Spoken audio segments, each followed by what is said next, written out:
Before the rain, before the ark, before the waters swallowed the world, there was a broken heart, not Noah's, God's. In the days before the flood, humanity was multiplying. Cities were rising, voices filled the earth, but what echoed louder than laughter was corruption.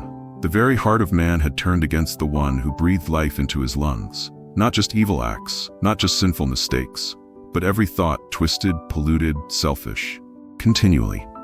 Then came one of the most heartbreaking verses in the entire Bible. The Creator, who had once called his work very good, now looked upon it in pain. His grief was not weakness, it was divine sorrow.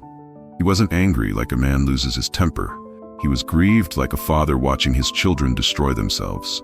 The earth had become a battlefield of brutality. The earth also was corrupt before God, and the earth was filled with violence. The Hebrew word here, Hamas, means more than war. It means oppression, cruelty, and injustice. Every city was lawless, every home was godless, every man did what was right in his own eyes. The people God loved no longer loved him.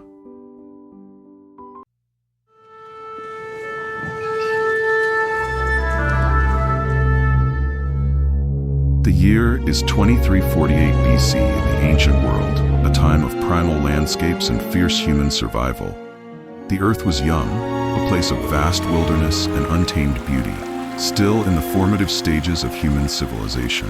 It was a time when the spiritual world held sway over the lives of men and women, and when the divine was perceived to directly shape the events of human history. In this ancient world, people lived close to the rhythms of nature, following the seasons, the sun, the moon, and the stars.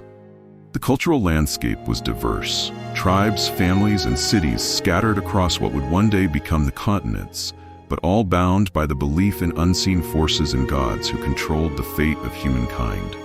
These were primitive, tribal societies, fiercely independent, yet tied to each other by shared myths, ancestral worship, and a profound reverence for the earth that sustained them. In the region known as Mesopotamia, the cradle of civilization, a new chapter was beginning to unfold in the life of one family that would change the course of history. The political situation was one of transition, as human beings were living in the aftermath of generations of increasing corruption.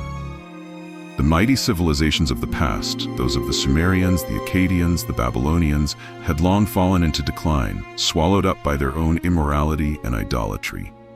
Violence, deceit, and disregard for the sacred were rampant.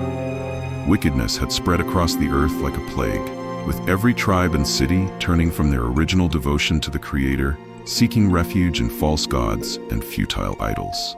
It was during this turbulent time that the figure of Noah rose up, a man chosen by God to become the embodiment of salvation. He was no ruler, no king of any earthly kingdom, but a man whose faith in the one true God set him apart. Noah was a man of integrity, living in the midst of a world that had lost its way, his faith unwavering in the face of profound darkness.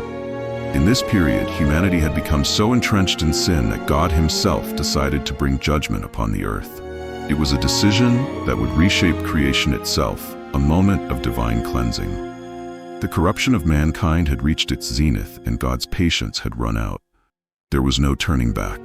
The flood, a great deluge of waters, was coming, one that would wipe away the wickedness of the world and offer a fresh start for a new creation. But Noah, found righteous in God's eyes, would be spared. In the year 2348 BC, in the midst of a world teetering on the brink of destruction, Noah was given the divine command to build an ark, an immense vessel, a sanctuary capable of preserving life amidst the coming storm. The task would be enormous, not just in the physical labor required to construct such a grand and seemingly impossible structure, but also in the spiritual weight it carried. Noah's obedience would stand as a beacon of faith in the face of overwhelming odds.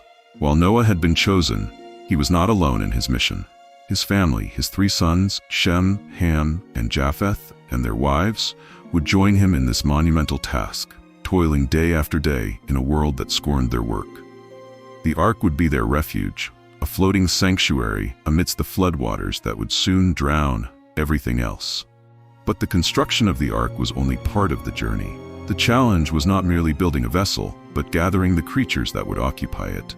Every species, every type of animal from the land, sky, and sea was to be gathered and preserved. 2 by 2, male and female. The Ark would house the future of life on Earth, preserving the genetic diversity that would one day repopulate the planet. This is where the true scale of the undertaking begins to unfold. As Noah and his sons worked tirelessly on the Ark's construction, something remarkable was happening. The animals, from the smallest insects to the mightiest beasts, began to come to the Ark in pairs. From lions to doves, elephants to rabbits, creatures from all over the world came together, following a divine instinct that led them to Noah's door. The Ark became a haven for these creatures, a sanctuary where God's creations would be safe, untouched by the floodwaters that would soon swallow the earth. Yet the challenge didn't stop there. Gathering the animals was no easy task. The size, strength, and sometimes sheer terror of managing such diverse species within the confines of a single vessel was beyond imagination. The Ark would need to accommodate creatures that ranged from the massive, like elephants, to the minuscule, like ants.